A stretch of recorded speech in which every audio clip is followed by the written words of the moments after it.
What's going on, guys? It's J2 Psych. Oh, shit. All right, yo.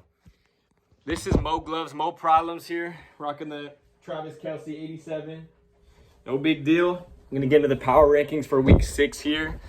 So, yeah, I'm just going to go off my list here, analyze the teams real quick.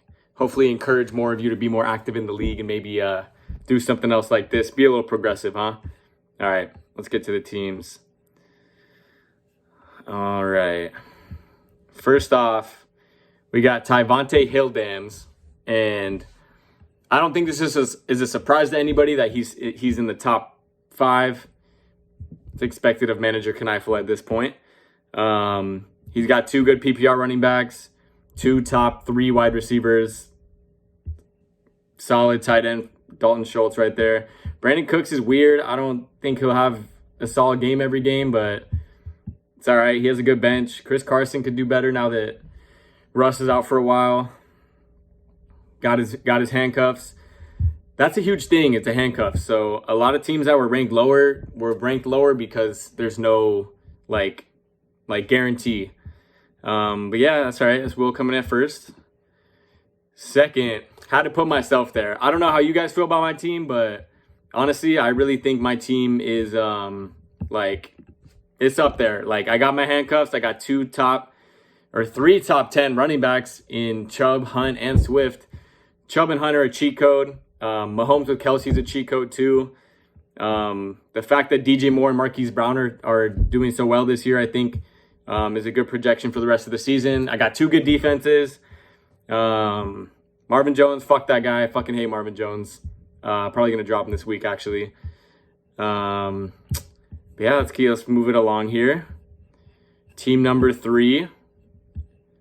We got Mr. Clapass himself. I don't even know what the fuck MIPAS is, MIPS. I don't know what that even is. I've never known what that is.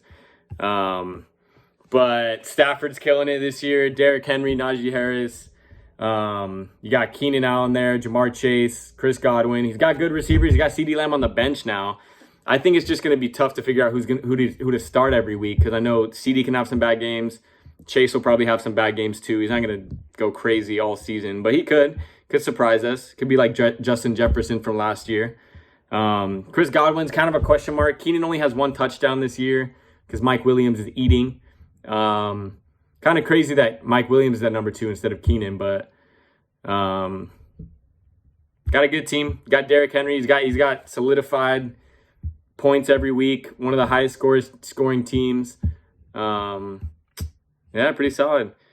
All right, let's go hit Matthew Lewis here. Fuck you, first of all.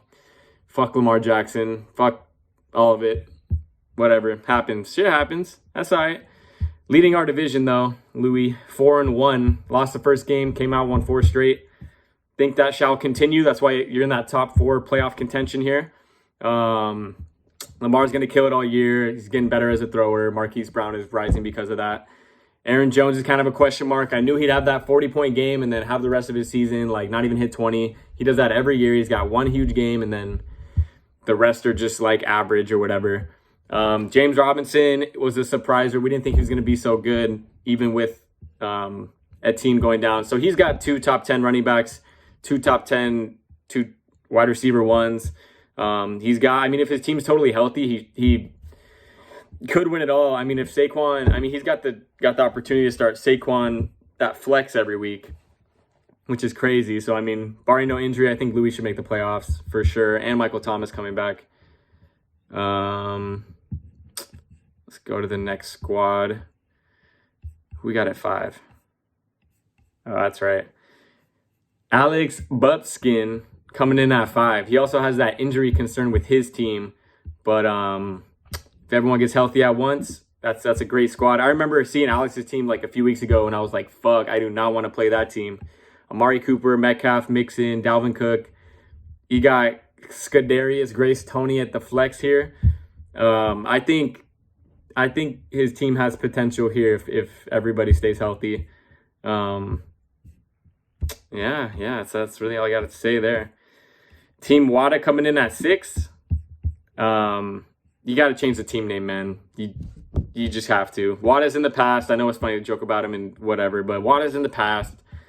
I saw Watta fucking the first week of school at Fullerton. I was like, what the fuck? Watta's here. But I mean, other than that, no one's seen him in 5 years. Like, come on. New team name, Steve-O. Let's go. Zeke's a surpriser. I didn't think he was going to do so well this season, but he's going to keep his top probably 8 running back this season. He's gonna do solid all year. The Cowboys are better too when Dak doesn't throw as much. So I think Zeke's got solidified RB1 this season. Probably same with Gibson. He'll probably end up around like 12 to 15. He's questionable every week. I don't know if he's actually injured or not, but I noticed that that's a thing. I don't know. McKissick could take some shit, but I mean, Gibson's more talented. He's a good running back. He's should be viewed as a running back, a high-end RB2, low-end RB1 to finish the year. Cooper Kupp's number 1. I don't think that's going to keep going. I don't think that he'll finish number 1. I think that maybe he's going to finish in the top 10 because of those huge weeks that he had at the beginning. But I don't think he's going to go crazy the rest of the year. I think Stafford's going to get more used to the offense and really distribute. I think Robert Woods is going to come up too. Better than before, at least. He's going to use the tight ends also. I think they'll get their running game going too with Darrell Henderson. And then Thielen right here, he took him off my hands. Thank you, Steve-O. Allowed me to get George Kittle. Allowed me to trade for DeAndre Swift. Thank you. Thielen is just like a 5 reception, 50-yard every week. Guaranteed 10 points, but I don't know. Kirk Cousins he's good, but when he's bad, he's bad. I don't know. It's hard to have him as a trustworthy option every single week. But I mean, he's more trustworthy than Julio. Debo's there too. I don't think he'll even finish in the top 15, to be honest. I think he'll drop. San Francisco's just not the best. I don't think they distribute the ball. I don't think Debo's gonna go crazy. Even with Kittle out, I don't see it. I don't really believe the hype. Yeah, that's about it. I don't see too much pizzazz here with Steve-O's team, especially with Wilson out, but it's all right. Trades always work. Always happen. All right, who we got next? Fat Mike Evans. All right, Joey's the dark horse. Just saying, he's made some good trades. He's made his team better than what it was. I mean, McCaffrey's been out this whole time too. If McCaffrey's playing in all those games, he probably wins 2-3 of them, and he could literally have a reverse record.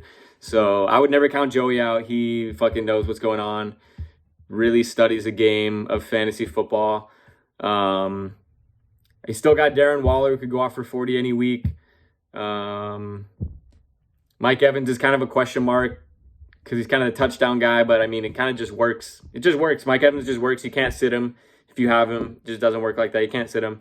Deontay Johnson, I think, will finish in the top 10 this year, actually, wide receiver-wise. I think that's a great snag that Joey got from Stubbs there. Bent him the fuck down. But yeah, he's got solid depth. He's got good running backs. Jacoby Myers at the flex, I guess, is a question mark. It's kind of just how a team ends up sometimes when you have to trade all season and shit's going down and whatever. You end up with somebody at flex who you don't really feel the most confident in, but that's, it happens. It's fine. Dark horse for sure. I think if anyone's coming back this year, comeback player of the year after the first almost half of the season, I think it's going to be Joey. All right, next we got Just Win Baby. Again, another team name that it's baffled me. It's been the same for like 4 years, Hayden. What are you doing, man? Come on now. Justin Herb Squirt. Come on. Josh Jacobs. Austin Smeckler. Come on. You can come up with something. Austin's Brown. Antonio Brown's been doing good. AJ Brown. Your team name could literally just be the Browns. So, I mean, I don't know. I don't think AJ Brown is that talented. Well, he's talented, but I don't think he's gonna perform that well this year. Excuse the Kush. Yeah, I don't know. Eckler and Herbert are gonna have to carry all season, which they probably can do, but I don't think that gets you into the playoffs. I don't think Josh Jacobs is a crazy running back either. T. Higgins is okay. I don't know. Jalen Waddle's all right, but Miami's quarterback situation is weird. A lot of injuries going on here. Calvin Ridley's total bust, in my opinion, this year. I don't know. Everyone's ranked where they are for a reason, based on my true opinion. All right, guys. No disrespect, no nothing. Number 9, we got Drew. I mean, come on, this 9 and 10 here, Drew and Stubbs, is just, it's a given. I mean, not to throw any disrespect at y'all, but you guys don't trade. You guys don't, like, I feel like you guys don't put as much work into it as everyone else does, and that's just like how I feel about it. I don't know. You could always trade players, sell players high, buy them low, whatever, yada yada. I don't really think these guys do their research. I think that, I don't know, y'all kind of play like it's just a game. Like, this is no game. This is fantasy football. This is like we're supposed to fucking go hard in this shit. Like, we put $100 in, winner gets $1,000. Like, come on, that's free money if you're keeping up with it, and it's fun. But yeah, I just refuse to rank Drew lower than Stubbs, just because Stubbs, what the fuck are you doing, man? Like, every year. I mean, your team looked good at the start, and it's like solid, but like once you see, or I don't know, people will buy on your players and you won't sell them. Like, people will bite and give up more than they should, and you don't realize how much they're really giving up. So that's a big reason you're down here at 10, Stubbs. It's just like, flush it and move on, like, the whole season. Like, you should flush the whole season, and just like, you should join a dynasty league or something, man. Like, I don't know, man. That's all I got really to say about it. All right, that's the week 6 power rankings. Hope y'all enjoyed. Subscribe to the channel.